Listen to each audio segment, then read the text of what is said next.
या विधानसभा निवडणुकीला सामोरे जात असताना प्रथमतः आपला गेवराई तालुक्यातील जनतेला अल्प परिचय द्यावा अशी विनंती आपल्याला। नमस्कार, मी प्रियंका सुप्रसाद खेडकर, सरपंच चकलांबा। माझे सासरे भगवानराव तात्या खेडकर हे पण 12 वर्ष टर्म जिल्हा परिषद सदस्य राहिलेले आहेत।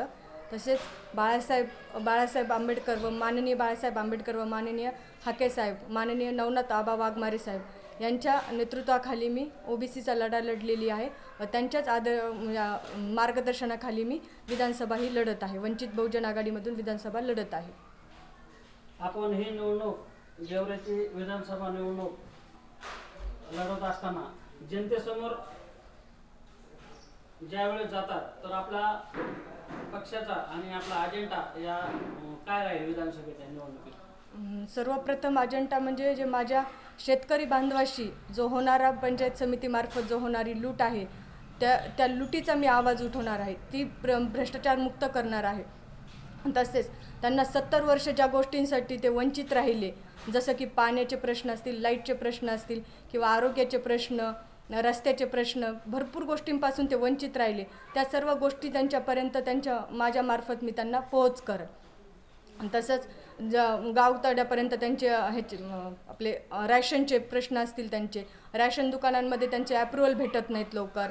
तसंच आधार म्हणजे आपलं त्यांचे बाळ योजना जे आहेत, त्यांच्या बाळक आश्रमच्या योजना ज्या आहेत त्यासुद्धा त्यांच्या होत नाहीत।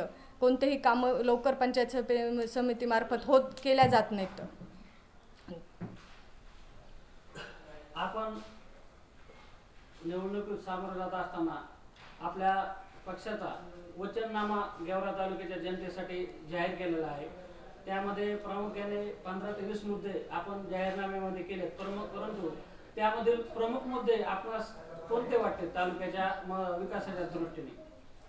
प्रमुख मुद्दे हे विकासाचा राहतो। जसं विकास म्हटलं तर आमच्या तुम्ही पाहिलं 70 वर्ष एका घराणेशाहीकडे होती, घराणेशाहीकडेच एक सत्ता होती, पण त्यांनी आम्हाला सगळ्या गेवराई तालुक्याला आम्हाला वंचित, शोषित, अल्पसंख्याक, शोषित लोकांना आम्हाला वंचित ठेवलं। प्रत्येक योजनेपासून म्हणा किंवा आमच्या हक्काच्या योजना ज्या आहेत त्यासुद्धा आमच्यापर्यंत पोहोचलेल्या नाही आहेत। गावतांड्यापर्यंत रस्ते नाही आहेत, लाईटचे नाही, पाण्याची योजना नाही आहे।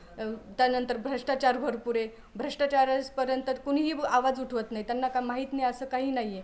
पण प्रत्येक गोष्ट ही आम्हाला शोषण केल्या जाते आमच्या। त्याच्यानंतर पाण्याची व्यवस्था झाली असतील, पाणी प्रश्न हा जल योजना झाल्या नाहीत असं नाही आहे, 2-2, 3-3 वेळेस झाले। रस्त्याचे पण तेच हाल आहे। तर मी 6 महिन्यापासून समजा एक दौऱ्यावर समजा एक जनसंवाद म्हणून फिरते, तेव्हा लक्षात येते की आपल्या तालुका हा प्रत्येक गोष्टीपासून किती वंचित आहे। रस्त्यात खड्ड्यात की खड्ड्यात रस्ते ही गोष्टसुद्धा मला म्हणायला हे होते। तुम्ही सुद्धा पाहू शकता माझी म्हणजे रस्ता पूर्ण गावतांड्यांपर्यंत जो एकही रस्ता नाही, शाळेत मुलांना यायला जमत नाही।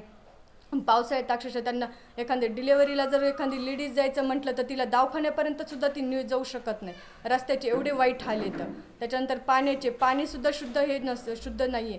हे जर आमचे प्रस्थापित नेते 70 वर्षात फक्त पाणी, रस्ता, लाईट ह्याच गोष्टी पुरवू शकले नाहीत आम्हाला, जनसामान्यांना आम्हाला 3च गोष्टी पुरवू शकल्या नाहीत, तर त्यानंतर आपलं शिक्षण झालं, नंतर आरोग्य झालं स्त्रियांचं, या गोष्टींकडे किती दुर्लक्ष आहे, ह्या गोष्टींपर्यंत आम्ही पोहोचू पण शकत नाही आहेत।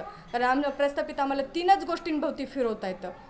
त्यानंतर जल योजना तुम्ही पाहत असताल, मी म्हटलं त्या माझ्या मुद्द्यामध्ये हा एक प्रमुख मुद्दा आहे की मी जल योजना करेल।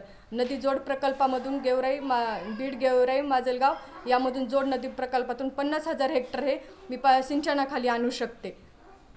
त्यानंतर ओबीसीचे मुद्दे, ओबीसीच्या आरक्षणासाठी तुम्ही पाहिलं असेल, मी वडीगोद्री इथे झालेल्या उपोषणाच्या दरम्यान हाके साहेब, नवनाथ आगमारे साहेबांसोबत प्रत्येक उपोषणामध्ये सामील झालेली आहे।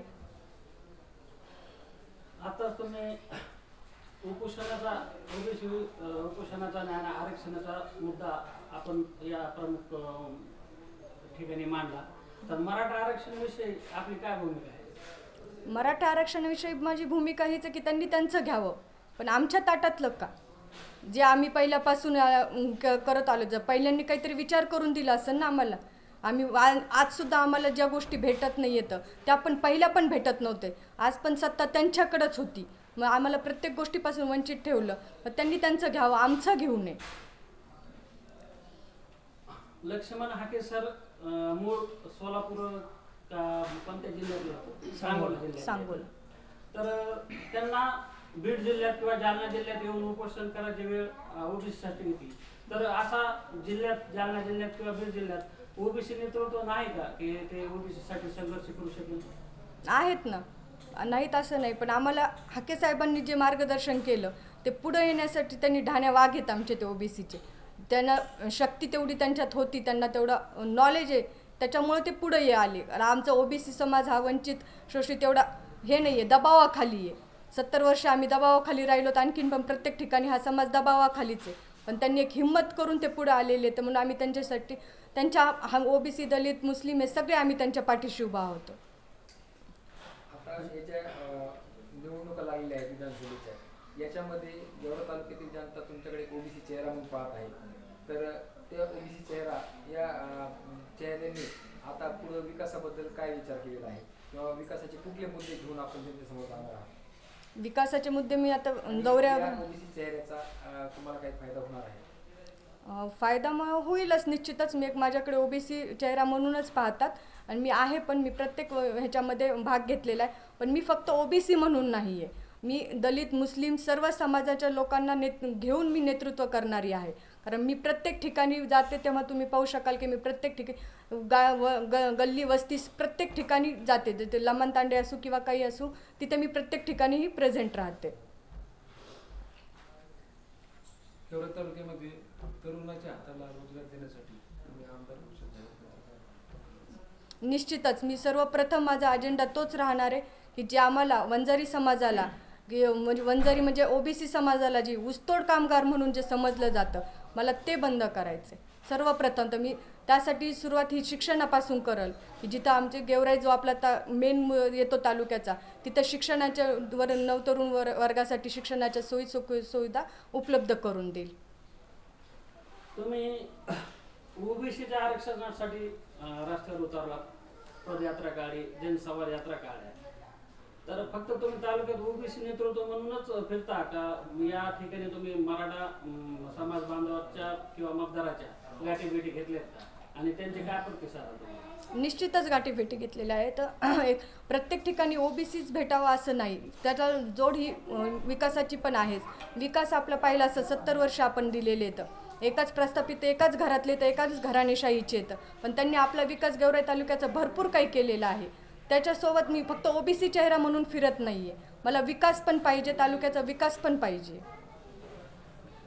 मराठा आरक्षण आणि ओबीसी आरक्षणचे जे मुद्दे आता महाराष्ट्रभर गाजले, या विधानसभेमध्ये तुम्हाला मराठा समाजाचे मतदान होतील का असं वाटते का तुम्हाला? निश्चितच होतील, कारण मराठा समाजात काही अंशी तृतीयांशी फक्त समाजासाठी हे करणार आहे, काही विकासाला धरून सुद्धा चालणारे असतात. असं प्रत्येक जणच फक्त एका गोष्टीसाठी थांबत नाही. परंतु तुम्ही आताच म्हणलात की तुम्ही ओबीसीसाठी लढा दिलेला आहे, मराठा समाजासाठी तुमचं आतापर्यंत काय योगदान आहे का? मी योगदान तसं काहीच नाही केलेलं. मी माझ्या समाजासाठी, मी एक स्त्री म्हणून माझ्या लेकरांचा विचार करून मी त्याच्यात उतरलेली आहे. मी कुठे आक्षेप मराठा समाजाचा कुठे आरक्षणाबद्दल काहीही आक्षेप घेतलेला नाही, पण काही विकासही गोष्टी आहेत की ज्या व्हायला पाहिजेत पण त्या भेटलेल्या नाही आहेत. गेवरा तालुक्यातील जनतेला काय आव्हान करावं? सर्वांनी एक लक्षात आणावं की आपण 70 वर्ष ज्या आपण घराण्याला दिलेले आहेत, त्या घराण्याने आपला किती विकास केला आहे आणि किती विकास झाला आहे. आपल्याला मूलभूत गरजासुद्धा आपल्या पूर्ण होऊ शकत नाही आहेत. तर या गोष्टींचा विचार करावा की आपण बाकीच्या पण गोष्टी आहेत जसे की आरोग्य, शिक्षण, या सर्व गोष्टींचा विचार करून मला सहकार्य करावं. प्रस्थापित विरुद्ध विस्थापित असे आहे? हो आहेच ना. प्रस्थापित मग आम्ही तेच म्हणजे 70 वर्ष आपण त्यांना दिलेले आहेत. 70 वर्षात आपण कुणी म्हणजे उभा राहण्याचं धाडस करत नव्हतं, कारण गरज वाटली नव्हती की करतायत करून द्यावं. पण एक आज कुठंतरी वाटते की आपल्या तालुक्यासाठी मी सरपंच 8 महिन्यापासून चकलांब्याची, तर मी 8 महिन्यात तुम्ही पाहू शकता की मी भरपूर काही गोष्टी केलेल्या आहेत गावात, पण त्या गोष्टी मी 8 महिन्यात करू शकते, तर हे 70 वर्षात करू शकत नाहीत. तर मला असं वाटलं की मी कुठंतरी आणखीन पुढं व्हावं.